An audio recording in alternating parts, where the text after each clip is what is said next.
Good morning student. Today our topic is सरल स्थायी ऊतक।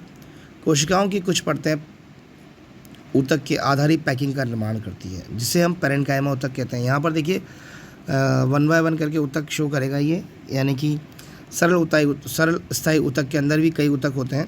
जैसे कि फर्स्ट आपके शो हुआ है पैरेन्काइमा ऊतक। कोशिकाओं की कुछ परतें ऊतक के आधारी पैकिंग का निर्माण करती हैं, तो ऐसे ऊतक को हम क्या बोलते हैं? पैरेन्काइमा ऊतक, जो स्थायी ऊतक का एक प्रकार है। ये पतली कोशिका भित्ति वाली सरल कोशिकाओं का बना होता है। कोशिकाएं जीवित होती हैं, बंधन मुक्त होती है। इस प्रकार की ऊतक कोशिकाओं के मध्य काफ़ी रिक्त स्थान पाया जाता है। कोशिकाओं के मध्य काफ़ी रिक्त स्थान पाया जाता है। ये ऊतक पौधे की सहायता प्रदान करते हैं और यह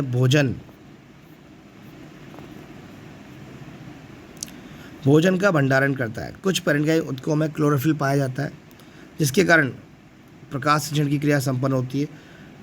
स्थितियों में इन ऊतकों को क्लोरेन्काइमा ऊतक कहता है। क्लोरोफिल की प्रेजेंस के कारण इन ऊतक का नाम क्लोरेन्काइमा। भाई क्लोरोफिल प्रेजेंट है इसलिए इनका नाम क्या हो गया?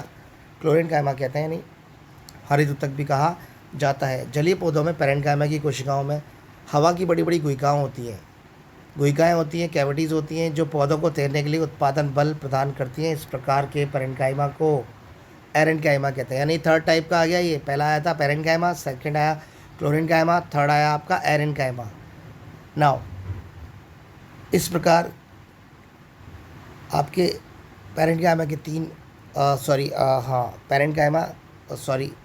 आपके सरल स्थायी ऊतक के 3 पोर्शन आ गया। आपके पैरेन्काइमा आ गया, क्लोरेन्काइमा आ गया और एरेन्काइमा आ गया।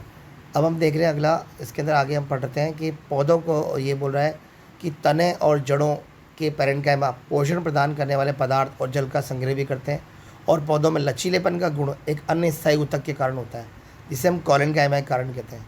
क्या कहते हैं? कॉलेन्काइमा के कारण होता है। यह पौधों के विभिन्न भागों में बिना टूटे हुए लचीलापन लाता है। यह पौधों को यांत्रिक सहायता भी प्रदान करता है। हम इस ऊतक को एपिडर्मिस के नीचे पर्णतंत्र में पा सकते हैं, यानी चौथे प्रकार का। यानी फर्स्ट आ गया आपका पैरेन्काइमा, सेकेंड आ गया आपका क्लोरेन्काइमा, थर्ड आ गया आपका एरेन्काइमा और फोर्थ आ गया आपका कॉलेन्काइमा। इस ऊतक की कोशिकाएं जीवित, लंबी, अनियमित ढंग से कोनों में मोटी होती हैं तथा कोशिकाओं के बीच बहुत कम स्थान होता है। एक अन्य प्रकार का ऊतक यानी 5वें तरह का ऊतक आ रहा है आपके स्क्लेरेन्काइमा। यानी कितने तरह के हुए आपके? 5 तरह के हो गए। पहला हो गया आपका पैरेन्काइमा, दूसरा हो गया आपका क्लोरेन्काइमा, तीसरा हो गया आपका एरेन्काइमा, चौथा हो गया आपका कॉलेन्काइमा और 5वां हो गया आपका स्क्लेरेन्काइमा। ये एक अन्य प्रकार का ऊतक है स्क्लेरेन्काइमा। ये ऊतक पौधे को कठोर एवं मजबूत बनाता है। हमने नारियल के रेशे छिलके को देखा है, ये स्क्लेरेन्काइमा ऊतक से बना होता है। इस ऊतक की कोशिकाएं मृत होती हैं, लंबी और पतली होती है, क्योंकि इस ऊतक की भित्ति लिग्निन के कारण मोटी होती है।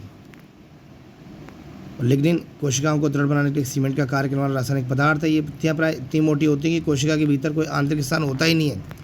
ये ऊतक तने में संवर्ण मंडल के समीप पत्तों की शिराओं तथा बीजों और फलों के कठोर छिलके में उपस्थित होता है। यह पौधे के भागों को मजबूती प्रदान करता है।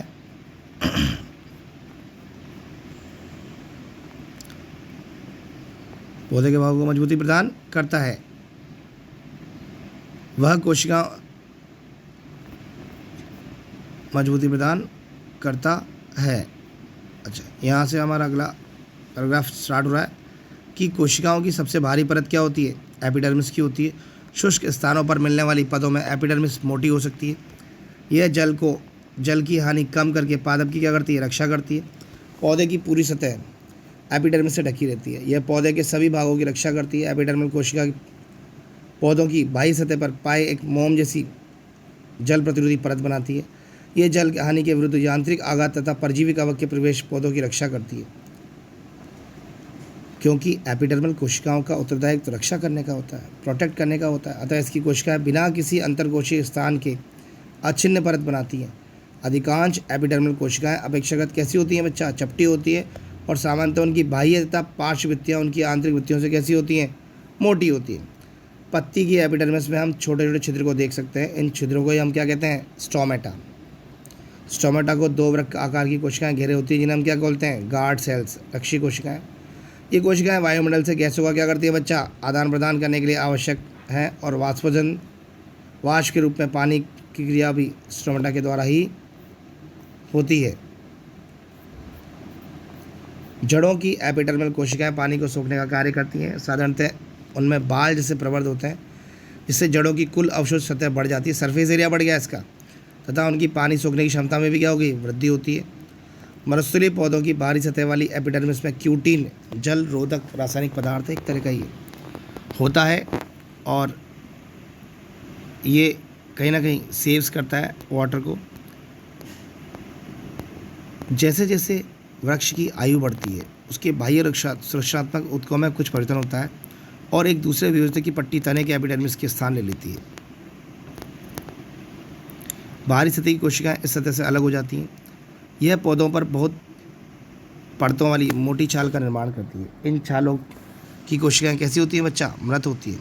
ये बिना अंतःकोशिकीय स्थानों में विकसित होती है। इनकी भित्ति पर सुबेरिन नामक रसायन होता है जो इन छालों को हवा एवं पानी के अभेद्य बनाता है, मतलब इसमें आसानी से जाती नहीं है। अगला टॉपिक है आपका जटिल उत्साही ऊतक, जिसे हम अगली क्लास में कंटिन्यू करेंगे बच्चा। Thank you very much.